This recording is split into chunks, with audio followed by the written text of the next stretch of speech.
Hello everyone, and welcome to a video about the San Antonio Spurs. This is going to be a general discussion about a surprise that we've seen from the San Antonio Spurs this season, how good they've played, how good I think they can continue to play, and how many options they have going forward, how smartly they've rebuilt this team, looking at some of the players individually specifically that have played well, and how they could potentially build this going forward from a contract standpoint, and who they could continue to build around.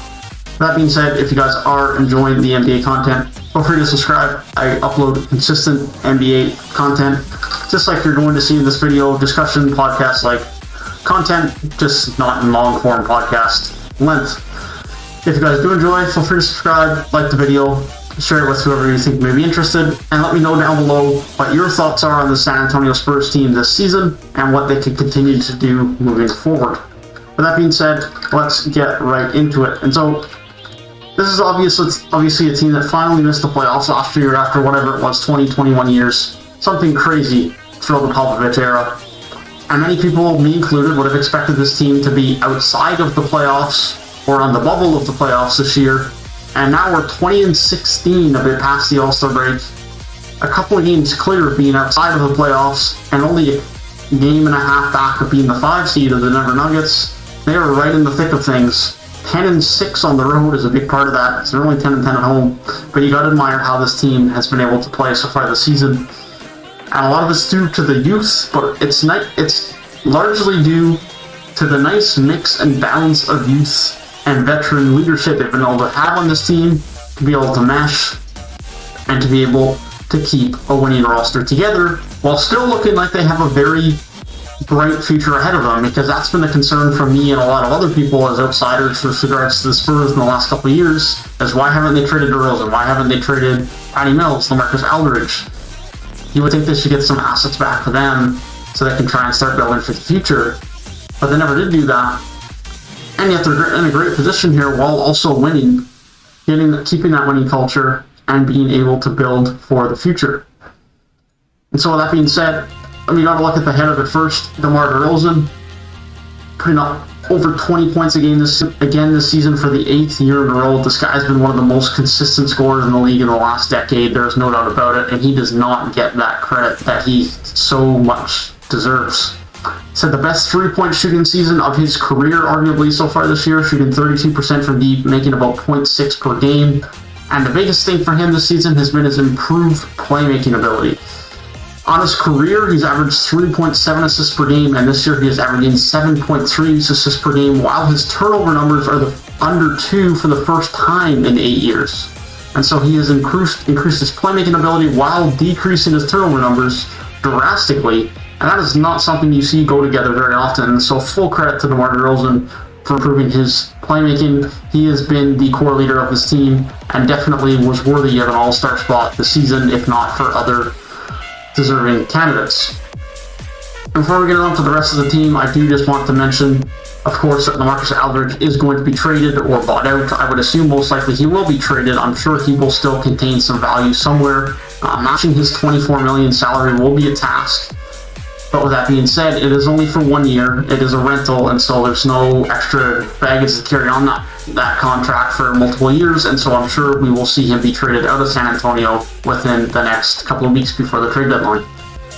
After DeMar DeRozan, we can really move on to a lot of key players as far as youth goes, but I do just want to briefly mention, I think the core group of veteran leadership on this team has been really nice and beneficial to this team, to be able to have that good winning culture and good leadership around this youth in DeMar DeRozan and LaMarcus Aldridge. Until now, he will inevitably get traded. Rudy Gay, although his production's been down this season, and Patty Mills, who's still been a very, very productive sixth man for the San Antonio Spurs.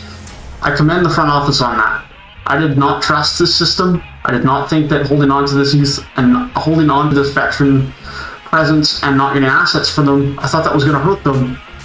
But it proves out that they have some very good young pieces still, in DeJounte Murray, in Devin Vassell, in Derrick White, in Lonnie Walker, in Keldon Johnson, and Trey Jones, and Lucas Omanich. They have some good young pieces here to build around, while still maintaining that winning culture, giving these guys hopefully some playoff experience this year. And full credit to an absolutely amazing organization in the last 25 years in the San Antonio Spurs. they continue to be able to produce winning teams. And so first off, we got to go to DeJounte Murray. His offense has absolutely improved this season, and he is still as elite as it gets defensively. And so if he can continue to improve his offensive game at the age of 24, which he certainly still has time to improve that, then San Antonio have an elite two-way guard here on their hands. He's been able to stay healthy this season, starting 36 games. I believe that is all 36 games the Spurs have played. Indeed it is. And he's putting up nearly 16 points per game this season after putting up only 11 last year. Putting up now 5.3 assists, 7 rebounds, while putting out 1.6 steals per game. He is down a bit in terms of his three-point shooting efficiency, but hopefully that can continue to improve. There's no doubt with his length at the point guard position, his ability to finish at the rim and get inside is very good, but if he can continue to improve his outside shot, that would definitely help the San Antonio Spurs a lot. But you gotta like what you see here. This is an all-NBA type defender, and the more he can improve in offense, it's just going to mean better things for the Spurs moving forward. Keldon Johnson, someone who's looked very promising this year as well. His stats don't fly off the board at you, and his three-point efficiency is definitely taking a blow, but he's someone with high energy, high hustle, high defensive effort at the wing position. It's just very important to have. If he can continue to shoot the three ball more like he did last year, in the coming year, that would be a big benefit to him as well. But this is someone who has good length and good energy at the small forward position. He's a bit undersized, but he has good length, good hustle, good energy. He's just a good, energetic, high energy small forward, and he's maybe not necessarily someone who pencils in to be a starter long term, but maybe he does if he can improve his offense. He's still only 21 years of age, doesn't turn 22 until October, and so this is someone with a lot of potential, a lot of high-end athleticism that we could see continue to develop. Derrick White, of course, who's been locked up to an extension over the summer, just averaging 12 points per game this season. His shooting, again, is down. Again, seems to be a theme for this Spurs team. Their three-point shooting is down, but yet they're still playing well. And you have to commend that. Once he gets his shooting touch back, which I'm sure he will, there'll be no issues there. He'll be good for 12 to 15 points a night for a long time for the San Antonio Spurs in one of their guard spots. And then one of the most fun players on this Spurs team, another young player, only 22, is Lonnie Walker. Putting up nearly 11 points a game now this year. His defensive effort, again, is just very good. It's 6'4" and very long for the guard position. Putting up 1.7 assists and 2.8 rebounds per game. Shooting 35.6% from deep. He's someone who's proven to be a fairly good, consistent three-point shooter throughout his career. And has kept that up this season on very much increased shot taking, up from 1.7 three-point shots taken a game last year up to 4.8 this year, and surely his efficiency has dropped, but it's dropped from 40.6 to 35.6. He's still shooting it very well, and if that can keep bumping up a little bit with his good defense and length and energy, there's a lot to like here. And this is the theme that we're seeing with the Spurs team, is they have length, they have hustle, they have energy, they have good defense. And that's a winning culture. That's something you want. And so it's very positive to see, if you're a Spurs fan, that that's what the core guys are at the end of the day, is good, high-energy, hustle, defensive guys. And that's what they have at center with Jakopolo as well. Someone who's very good at rebounding and very good at defense. Doesn't bring much to the offensive end of the floor, but is an elite rebounder and interior defender. No doubt about it. And then Devin Vassell, their first-round pick from the last year, has not done anything crazy yet, hasn't gotten a ton of playing time, but has definitely shown some promise. Has shown to be a very, very good three-point shooter, no doubt about it. One of the best three-point shooters on the team.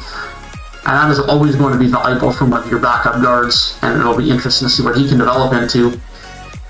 And this team has a lot of options going forward. They have some key players to build around in Vassell: Lonnie Walker, Derrick White, Keldon Johnson, DeJounte Murray.